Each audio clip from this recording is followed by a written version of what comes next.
আসসালামু আলাইকুম। এটিএন বাংলা সংবাদে সবাইকে স্বাগত জানাচ্ছি আমি চিন্তিয়া হক। জাতীয় নাগরিক পার্টি জুলাই পদযাত্রা কর্মসূচিকে কেন্দ্র করে গোপালগঞ্জ সদরে পুলিশের গাড়িতে আগুন ও ভাঙচুর চালিয়েছে আওয়ামী লীগের সমর্থকরা। এতে অন্তত ৩ পুলিশ সদস্য আহত হন। সকালে সদর উপজেলার উলপুরে এলাকায় এ ঘটনা ঘটে। গোপালগঞ্জ সদর থানার ওসি মীর মোহাম্মদ সাজেদুর রহমান বিষয়টি নিশ্চিত করেছেন। এদিকে পরিস্থিতি নিয়ন্ত্রণে সেনাবাহিনী মোতায়েন করা হয়েছে। তারা শহরের বিভিন্ন সড়ক টহল দিচ্ছে। এনসিপির জুলাই পদযাত্রার অংশ হিসেবে আজ গোপালগঞ্জ শহরের পৌর পার্কে সমাবেশ করার কথা রয়েছে। তাদের পদযাত্রা বানচালের জন্যই এই হামলা চালানো হয় বলে জানা গেছে।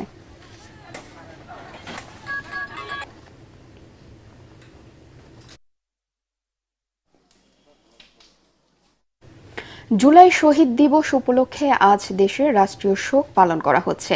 গত বছর ছাত্র জনতার আন্দোলন চলাকালে রংপুরে পুলিশের গুলিতে আবু সাইদে নিহত হওয়ার দিনটি স্মরণে ১৬ জুলাইকে জুলাই শহীদ দিবস হিসেবে ঘোষণা করে সরকার।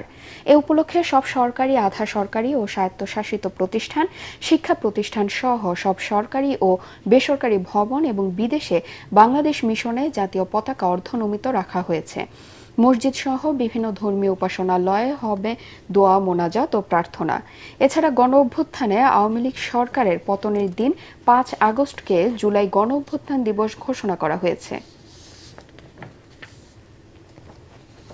২৪-এর গণ অভ্যুত্থানের প্রথম শহীদ বেগম রোকেয়া বিশ্ববিদ্যালয়ের ইংরেজি বিভাগের ছাত্র আবু সাইদের প্রথম মৃত্যুবার্ষিকী উপলক্ষে রংপুরে বিভিন্ন কর্মসূচি পালিত হচ্ছে।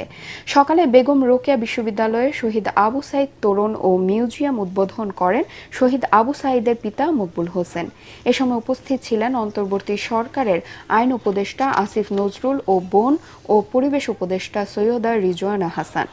পরে রোকেয়া বিশ্ববিদ্যালয়ে আয়োজিত শোক সভায় অংশ নেন তারা। অনুষ্ঠানে রংপুরে জুলাই শহীদদের পরিবারের সদস্যরাও উপস্থিত রয়েছেন। এর আগে সকালে পীরগঞ্জ উপজেলার বাবনপুরে শহীদ আবু সাইদের কবর জিয়ারত করেন বেগম রোকেয়া বিশ্ববিদ্যালয়ের উপাচার্য শওকত আলী, জেলা প্রশাসক মোহাম্মদ রবিউল ফয়সাল, পুলিশ সুপার আবু সাইম সহ বিশ্ববিদ্যালয়ের শিক্ষার্থীরা। এ সময় আরও শ্রদ্ধা জানায় বিভিন্ন সংগঠন ও স্থানীয়রা।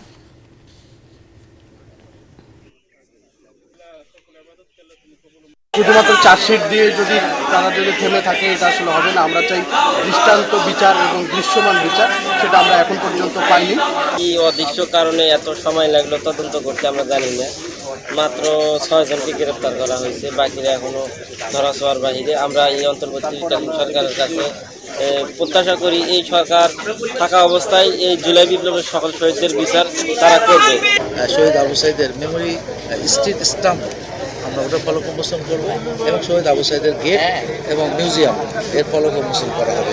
এবং শহীদ আবু সাইদের স্মরণে আমরা প্রায় 200 পেজেস আমরা একটা স্মরণিকা প্রকাশ করব, যে স্মরণিকায় আমাদের এই শহীদদের সকলের অবদান, সকলের স্মৃতি, সকলের পরিচিতি এখানে লিপিবদ্ধ থাকবে।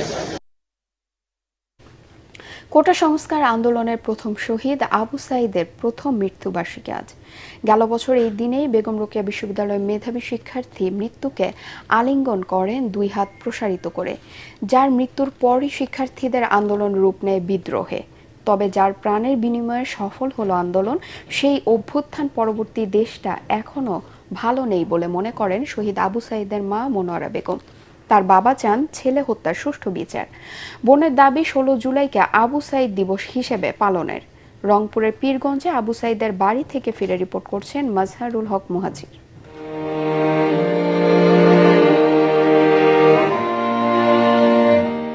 অন্যায়ের পক্ষে 100 বছর বাঁচার চেয়ে ন্যায়ের পক্ষে মরে যাওয়াটা সম্মানের, গর্বের। রংপুরের পীরগঞ্জে বেড়ে ওঠা আবু সাইদের চিন্তায়, দর্শনে ছিল এমনই মনোভাব, যার প্রতিচ্ছবি আজও অমলিন আবু সাইদের ফেসবুক প্রোফাইলে।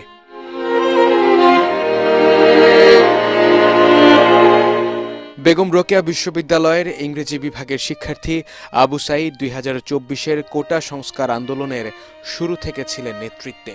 বৈষম্যের বিরুদ্ধে বলিষ্ঠ ছিল তার কণ্ঠস্বর। এখানে আমাকে ছাত্রলীগের সভাপতি আমাকে চর থাপ্পড় মারছে, এখানে উনি আমাকে নিজে স্টিল আমাকে থাপ্পড় মারছে।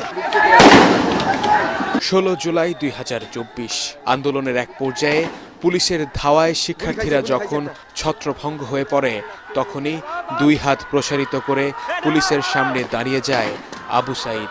ঠিক সেই মুহূর্তে ঘাতক পুলিশের গুলিতে নিভে যায় এক বীরের জীবন প্রদীপ।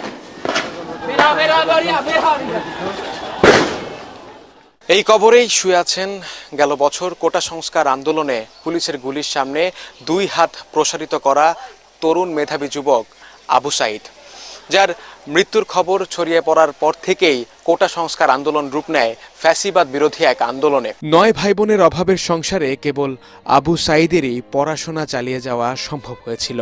পরিবারের স্বপ্ন ছিল তাকে নিয়ে আকাশ ছোঁয়া। ছেলের মৃত্যুর পর তাই তো বাকরুদ্ধ তার পরিবার। নতুন দেশের দিশা দেখালো যেই তরুণ, তার মায়ের বুক যে খালি, ফিরবে না প্রিয় সন্তান। বাংলাদেশ বেশি একটা ভালো এখনো হয়নি, এখনো সংবাদ পাওয়া যায় নাই ভালো। সহজ সরল বাবাটা বোঝে না এত কিছু। বড় বোন তার ভাইকে দেখতে চায় কাগজের পাতা থেকে শুরু করে সব জায়গায়। আমার ছেলে প্রথম শহীদ, সে ছেলের বিচারের প্রকৃতি কিছুই এখন পর্যন্ত হলো না। 1 বছর ফিরিয়ে এলো। এখন আমি সরকারের কাছে এই দাবি জানাই যে আমার ছেলে প্রকৃতিতে যারা গুলি করে হত্যা করছে তার সাথে যারা জড়িত এদের ঘরক আইনের আওতায় আনি বিচার করা হোক। 1 বছর হয়ে গেছে আমার ভাইয়ের রক্ত জানি ব্যথা না যায়, যে 16 জুলাই দিবস পালিত হয়, এটাই আমাদের কাছে চাওয়া। পীরগঞ্জের প্রত্যন্ত বাবনপুর গ্রাম এখন সকলের কাছে চেনা। নতুন ঘর উঠেছে, সংসারে টাকা আসে, শুধু নেই আবু সাঈদ। যারা নির্যাতিত ছিল, বন্দী ছিল, জেল হাজতে ছিল, আয়না ঘরে ছিল, ওরা কি আল্লাহর কাছে ফরিয়াদ করে নাই? সেটা হয়তো আবার ছেলের ছেলেই কবুল করছে আল্লাহ। মাসহারুল হক মুহাজির, এটিএন বাংলা, পীরগঞ্জ, রংপুর। জুলাই আন্দোলনে সাভারের আশুলিয়ায় 6 জনকে হত্যা করে লাশ পোড়ানোর ঘটনায় দায়ের করা মানবতা বিরোধী অপরাধের মামলায় 8 আসামিকে ট্রাইব্যুনালে হাজির করা হয়েছে।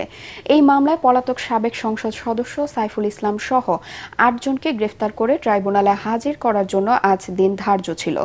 আন্তর্জাতিক অপরাধ ট্রাইব্যুনাল 2-এর বিচারপতি নজরুল ইসলাম চৌধুরীর নেতৃত্বাধীন 3 সদস্যের ট্রাইব্যুনালে এ মামলার শুনানি হবে। যে আসামিদের হাজির করা হয়েছে তারা হলেন সাবেক পুলিশ কর্মকর্তা আব্দুল্লাহ হিল কাফি, শাহিদুল ইসলাম ও আরাফাত। এর আগে গত 2 জুলাই আশুলিয়ায় 6 জনের লাশ পোড়ানোর মামলায় সাবেক এমপি সাইফুল ইসলাম সহ 16 জনকে অভিযুক্ত করে ট্রাইব্যুনালে আনুষ্ঠানিকভাবে অভিযোগ দাখিল করে প্রসিকিউশন। সেদিনই অভিযোগ আমলে নিয়ে পলাতক আসামিদের বিরুদ্ধে গ্রেফতারি পরোয়ানা জারি করা হয়।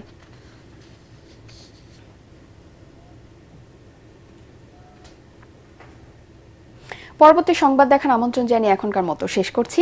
এটিএন বাংলা সংবাদ ইউটিউবে দেখতে ব্রাউজ করুন, youtube/ATN বাংলা নিউজ। ধন্যবাদ সবাইকে।